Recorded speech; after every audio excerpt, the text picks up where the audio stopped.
Proverbs 22. I love this proverb. It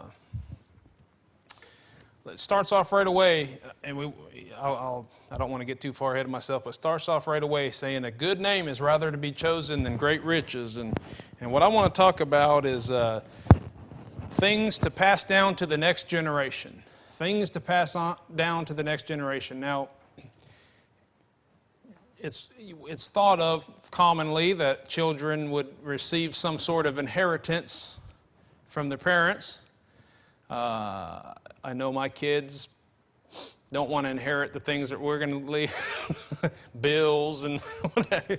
But anyway, but you would think that that money would be something that, hey, you would want to leave to your kids, money.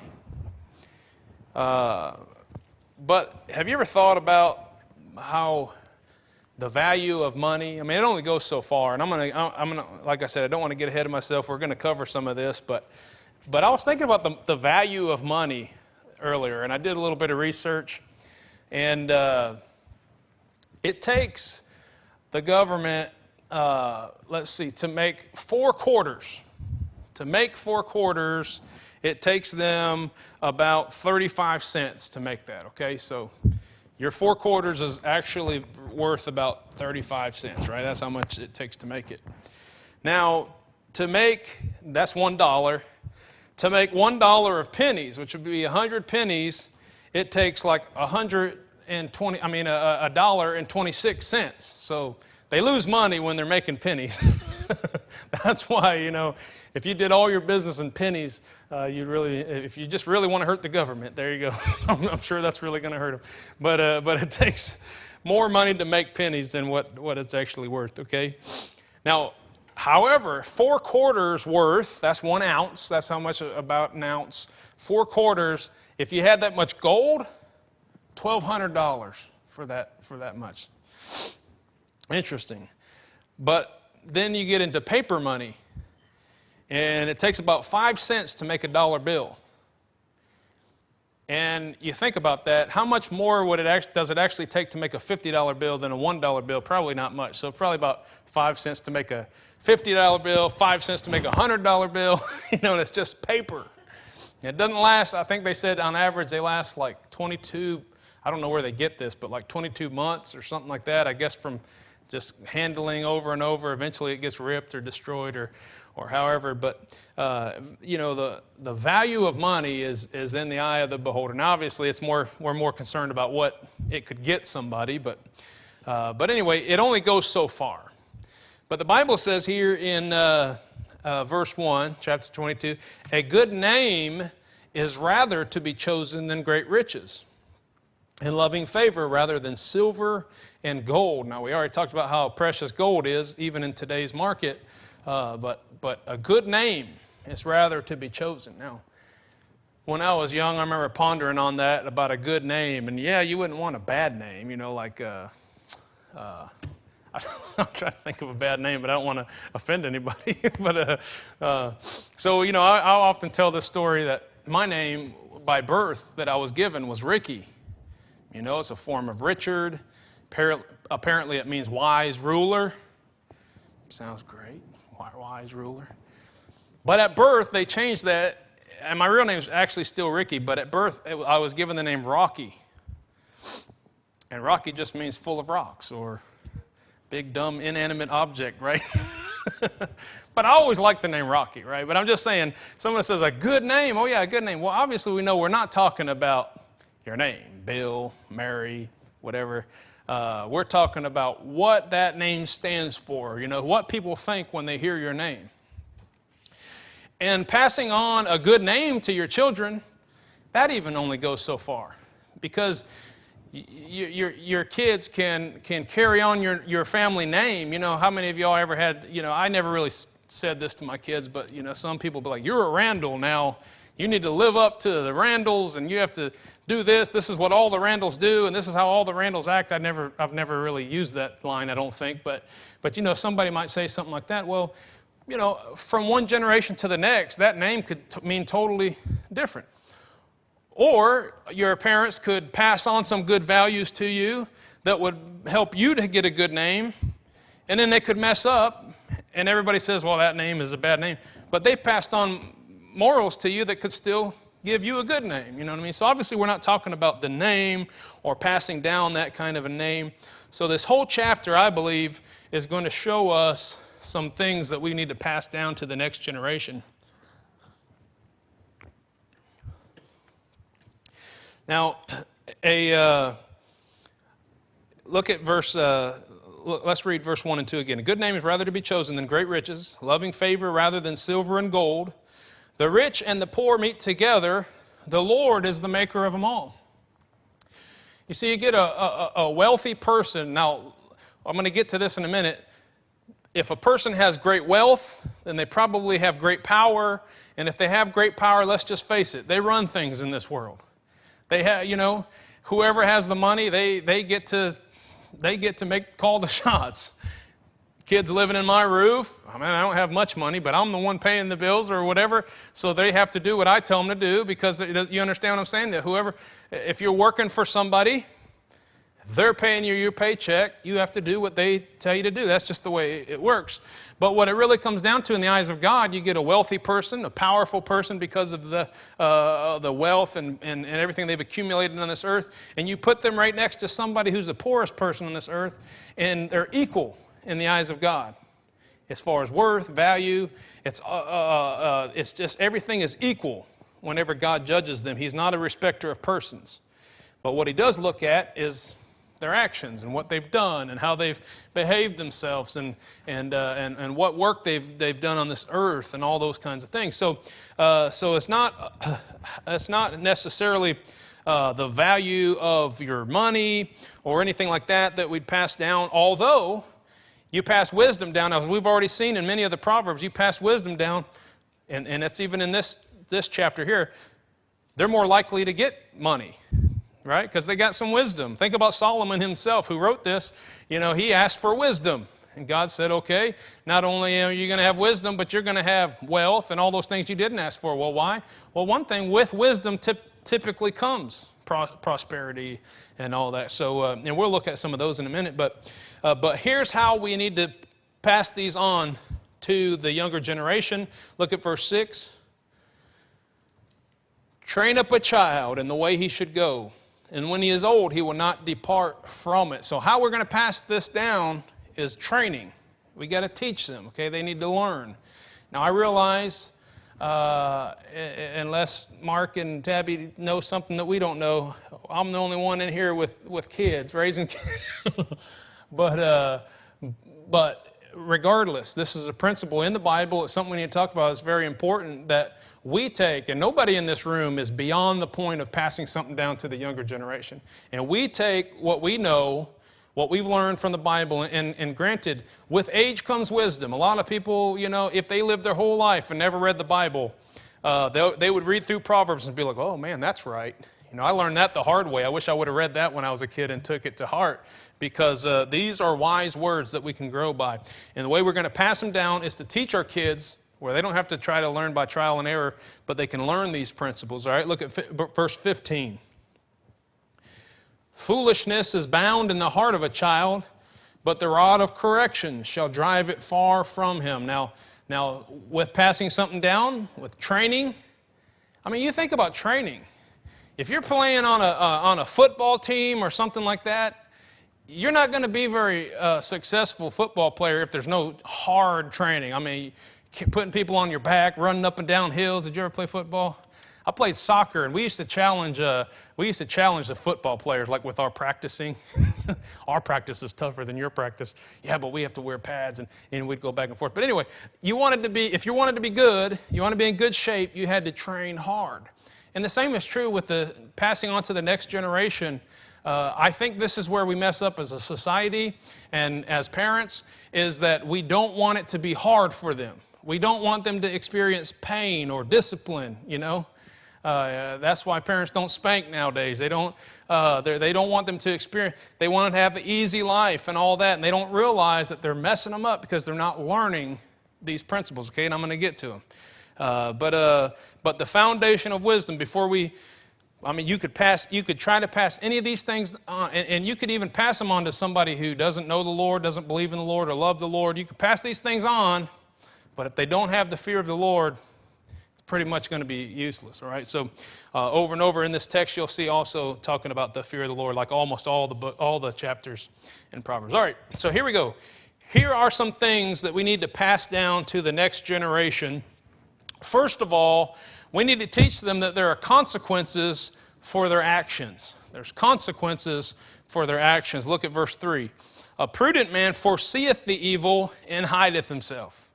Why is he prudent? Because he's got wisdom. He's been passed on wisdom, and so he's prudent. He sees the evil, and he hides himself. But the simple, that just means the person that hasn't learned that.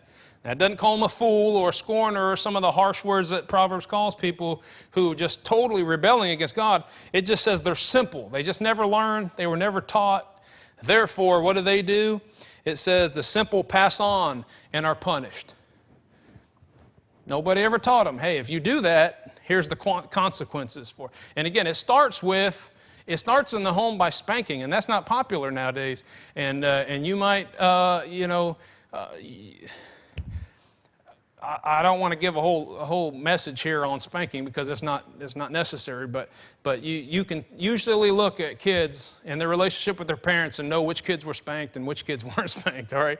Probably everybody in this room was spanked as kids, but we're raising a new generation where kids, they just have no repercussion for the things that they do. The one kid just recently, we know he got his video game taken away.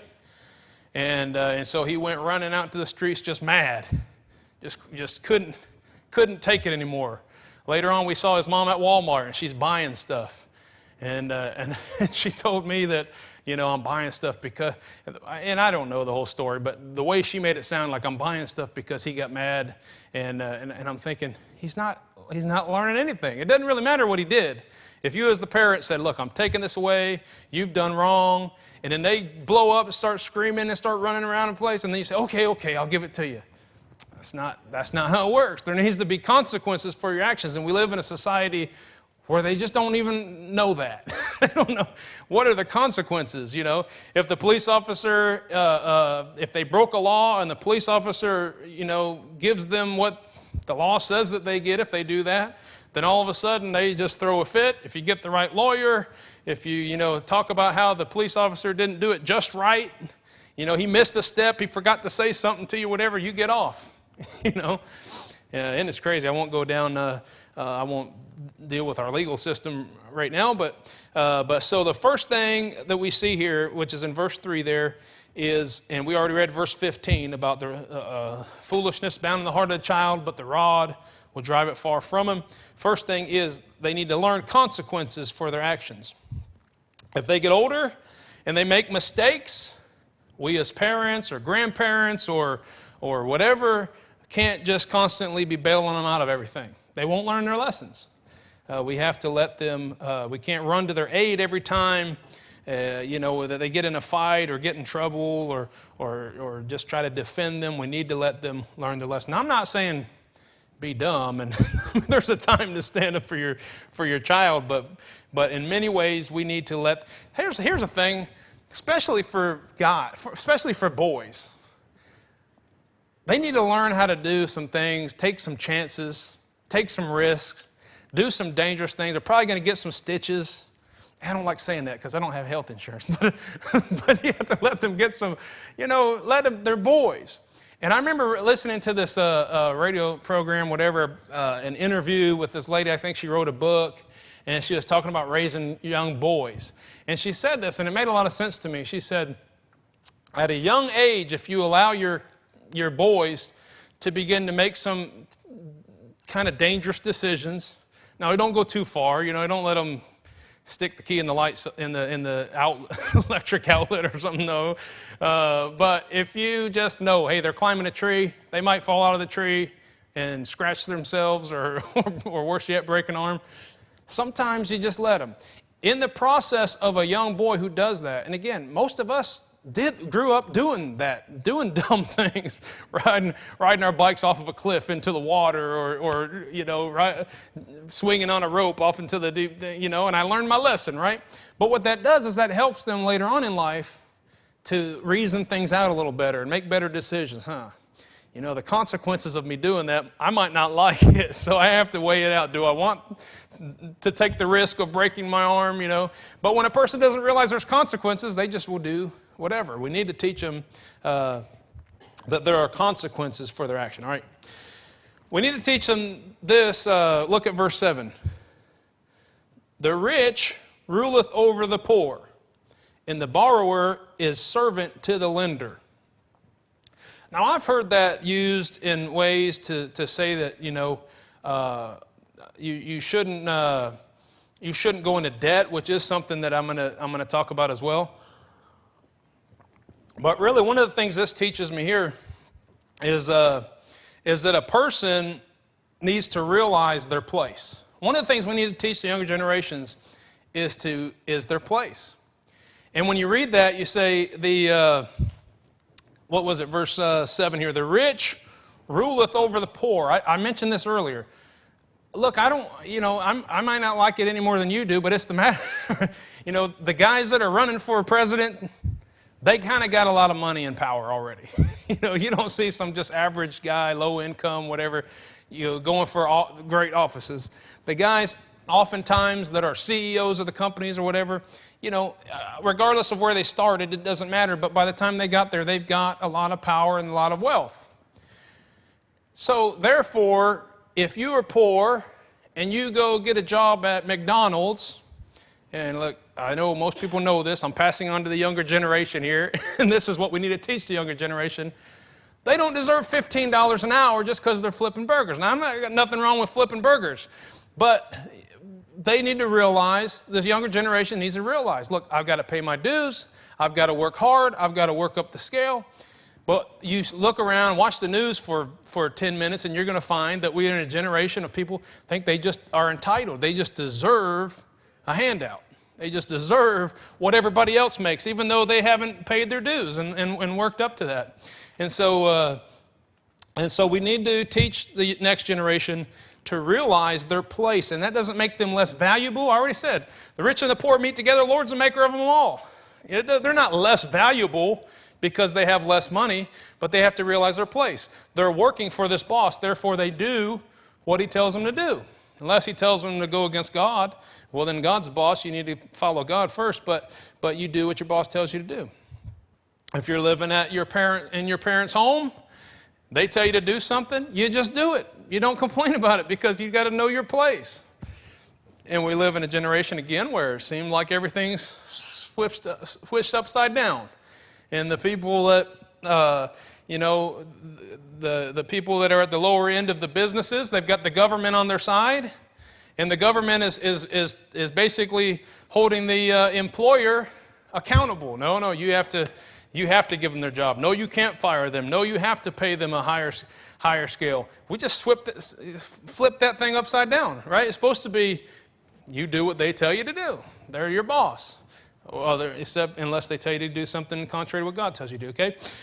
You can't go into a place and just start making demands, what they can give you and all that. If you sign up for a job or you take on a certain task or whatever for somebody, and if you don't like what they're going to tell you to do, before you sign that contract or whatever, go work for somebody else. And we live in we're raising up a generation that doesn't know that, but we see this here in the Proverbs that we should teach them to realize their place. Look at verse 9. He that hath a bountiful eye shall be blessed, for he giveth of his bread to the poor. Giveth his bread to the poor. Another thing we ought to teach the younger generation is to teach them to have empathy, or at least sympathy for others who are less fortunate than them. Now look, you don't have to be rich to recognize that there are people that are worse off than you. You also don't have to give all your money to them till you're poor as well. I don't see that in the Bible. But to recognize that somebody's in need, If somebody needs help, you're going to do what you can to help them out. That's a principle that we need to teach the next generation. And I fear that we got a generation, again, coming up, no care for the only it's me. I only want what's going to benefit me. I don't care about those. I'll walk over whoever I need to walk over, and those who are above me, I'll just walk over them too, But it's all about me. But no, we need to teach them to have sympathy for others. Now, unless you are just a psychopath, no feelings or whatever, usually you can look at somebody who's in pain, somebody who's going through a hard time, somebody who's, they're just having it rough, and you experience a little bit of sympathy. Now, my family we just watched this documentary on this, and they actually were talking about psychopaths, and they looked at their brain, and there's a certain part of your brain that is triggered whenever you see somebody else suffering, and the average person will see somebody suffering and they'll feel something for them. Their heart will kind of break for them. But then there's that psychopathic person or the psychopathic tendencies where they'll see that and they don't have a care for, I don't care that person's crying. I don't care that they're only concerned about themselves. Now, how does a person get to that? Now, I could preach a whole message on God giving somebody over to a reprobate mind and all these kinds of things, but let's just look at it logically. Well, the more times you see somebody in need, you see somebody hurting, and you say, oh man, should I care about this? And the more times you decide, no, I'm just going to let it go and walk off, you begin to get callous to that. You begin to see somebody in need and say, that's not my problem. And after a while, you're just calloused, and you don't even have that feeling anymore. And I see that so much with our younger generation coming up. Somebody gets hurt, I don't care about that. Well, why should they? They've been watching this stuff on TV. They've been watching on their video games. People suffer in the world. As long as it doesn't affect me, I don't care. I remember telling you guys about the time that I went to Casey's, and they were still building the G&W across the street. And I said, I didn't even think about the fact that this is going to hurt y'all's business, because some of the things people would run into Casey's and buy, a pop or something like that, now they can just go over to G&W, probably get cheaper or whatever. And the guy that was at the register said, I really don't care as long as it doesn't affect my paycheck. And I was like, man, your boss probably would love to hear you say that, right? You don't even care, because all they care about them. They don't care about their business that they're working for. They don't care about who is going to hurt or who's going to be advanced. All they care is what's it going to affect me. As long as I show up on Friday, get my paycheck, I'm happy. Because it's just repeatedly they've conditioned themselves and they've hardened their heart to that. We need to teach the younger generation to have empathy for others. Verse 10. Cast out the scorner, and contention shall go out. Yea, strife and reproach shall cease. We're going to look at a couple other cases of this, but another thing we need to teach the younger generation coming up is to teach them to mind the company that they keep. Mind the company they keep. Look at verse, we just read verse 10. Look at 11. He that loveth pureness of heart, for the grace of his lips, the king shall be his friend.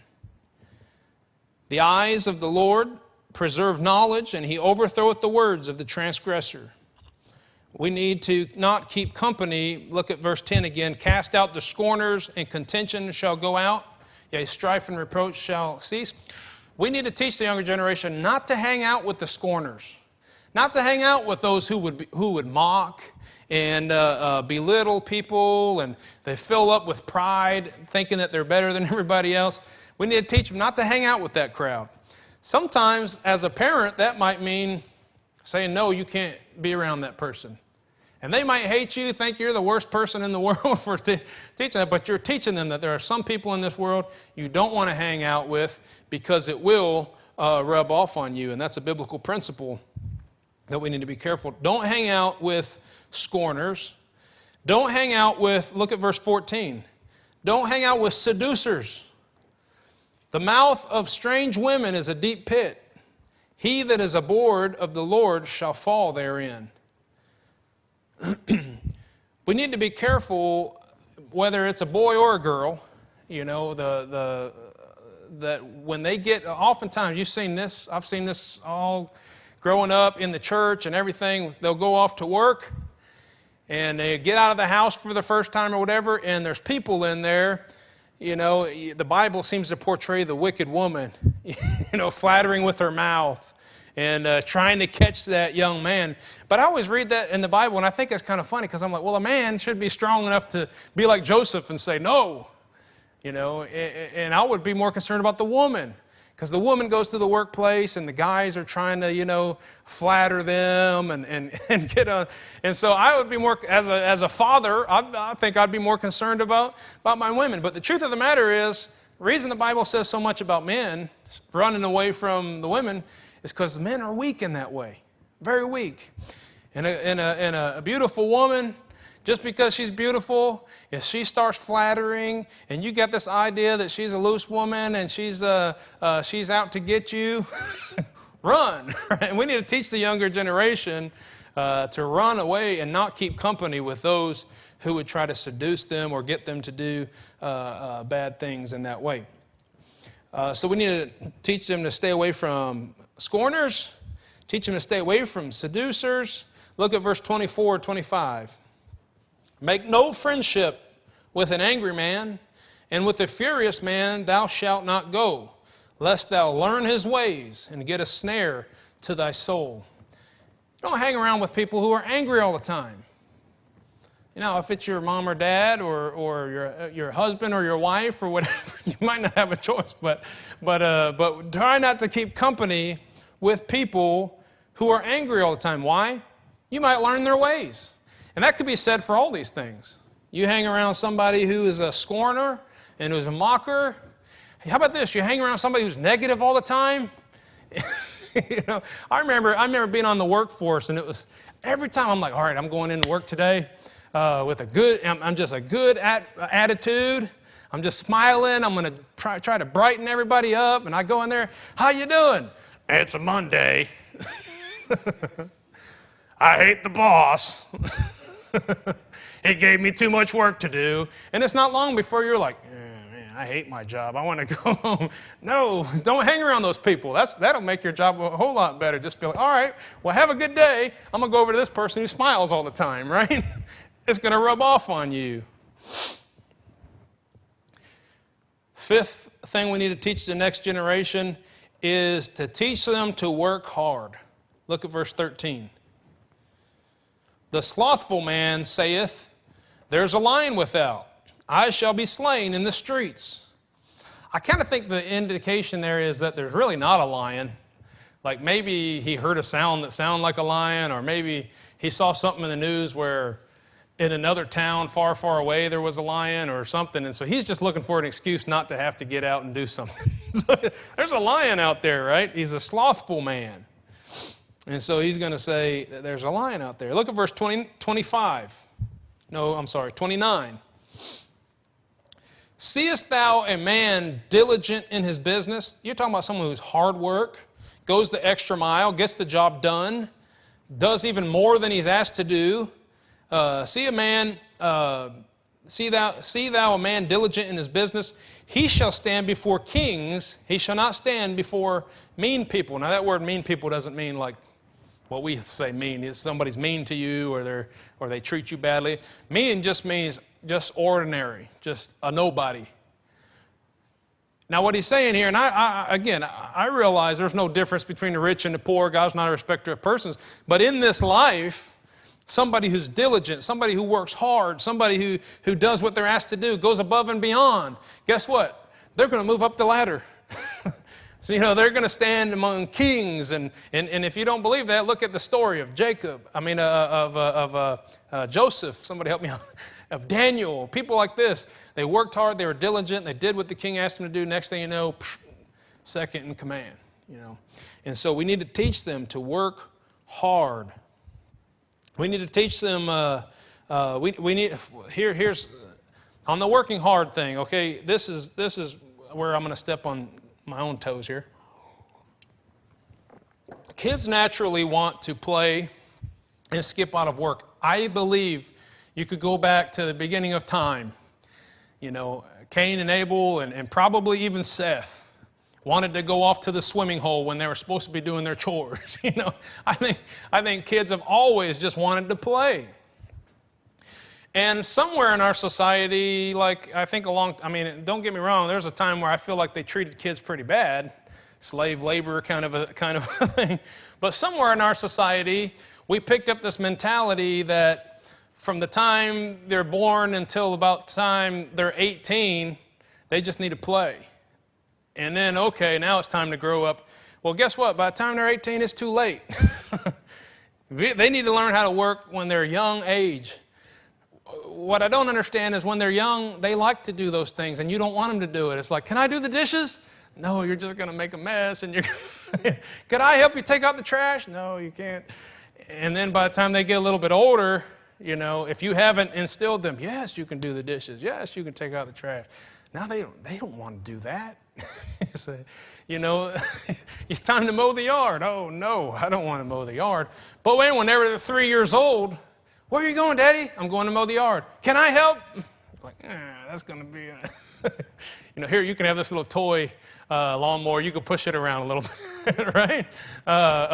So we've got to remember, and I think, praise the Lord for my kids. I think they can work hard whenever they're made to, but I kind of failed in that way. I haven't probably pushed them to work as much as I should, because I know that's how I was when I was a kid. I wanted to play, and so I have sympathy, empathy, and I'm like, I don't want to make them do that. Why don't you guys just play, and I'll go ahead and do the work. I like to work. Well, I need to teach them to like to work, because you know what? God created man to work.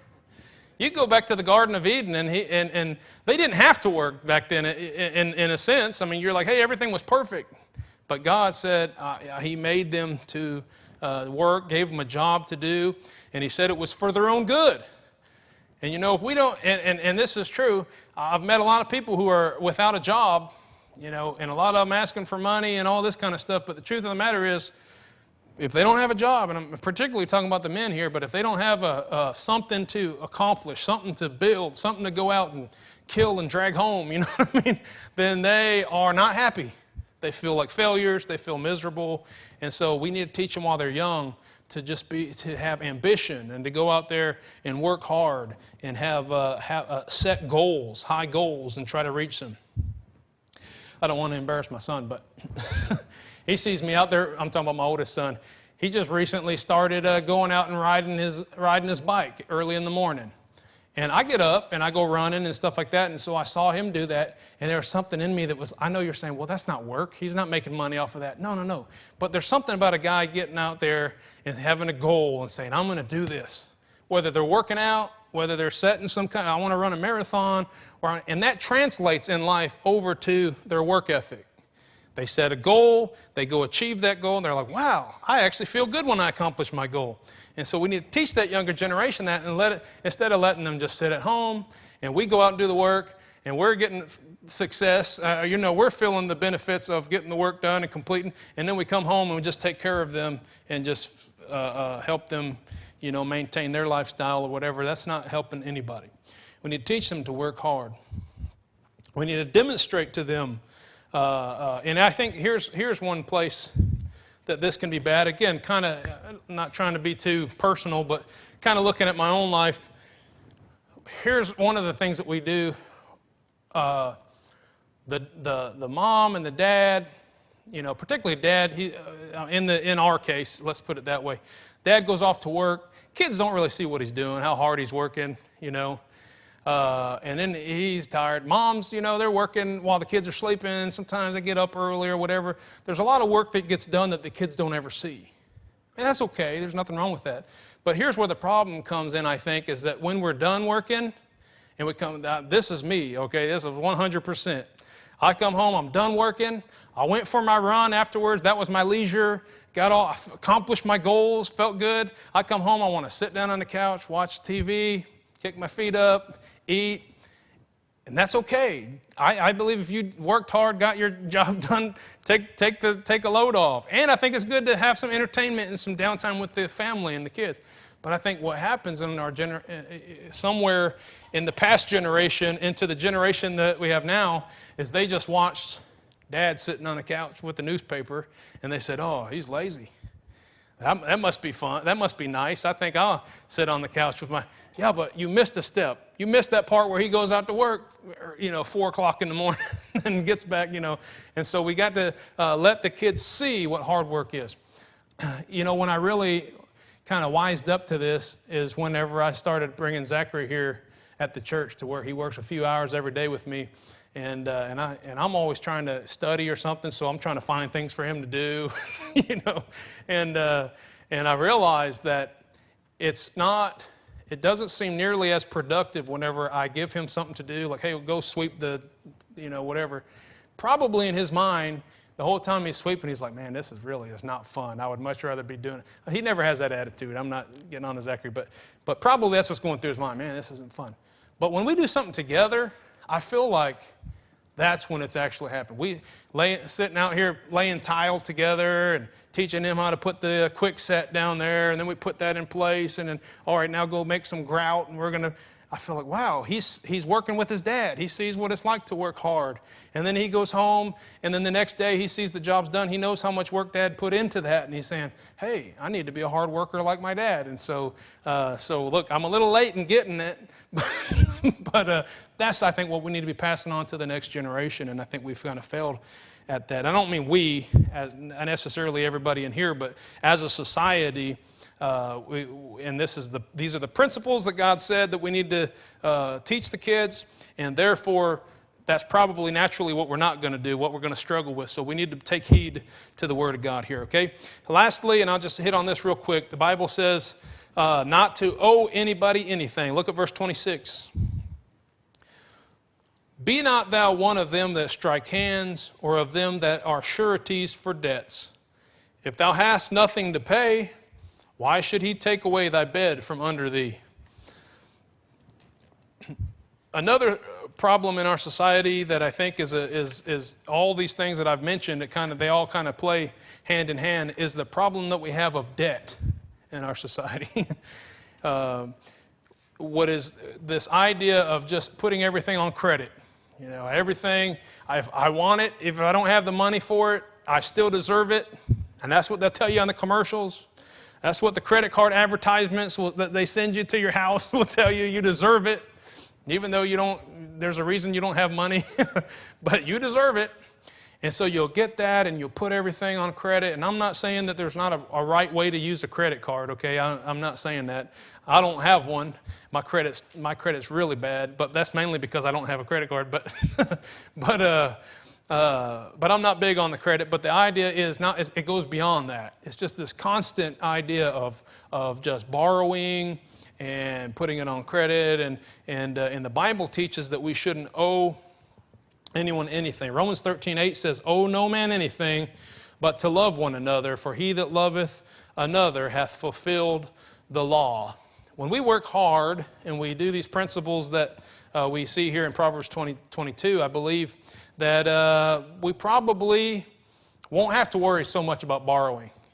We've got a good work ethic and we work hard, we're diligent, we do all these things and we care about other people or whatever. We're probably going to realize that, hey, if I want something, I save up for it and I pay for it and then it's mine. I don't have to just put it on credit and just try to play the loopholes and try to hope I don't get burned. And we'll establish a proper work ethic and what have you. So things to pass on to the future generation. Well, money's nice. I mean, the Bible does say, what's that verse? Let me see here. I closed my notes. The Bible does say this, a good man leaveth an inheritance to his children's children. And I think what's being inferred there is money. It's not wrong to leave your children money, but money only goes so far. And then if you haven't taught them wisdom and good ethics and more work ethic and all that kind of stuff, that money's not going to last very long. It's not going to go to the right places, right? So there's something much more valuable that we could teach them. The Bible says it's good name rather to be chosen than great riches, loving favor rather than silver and gold. Let's pray. Lord, we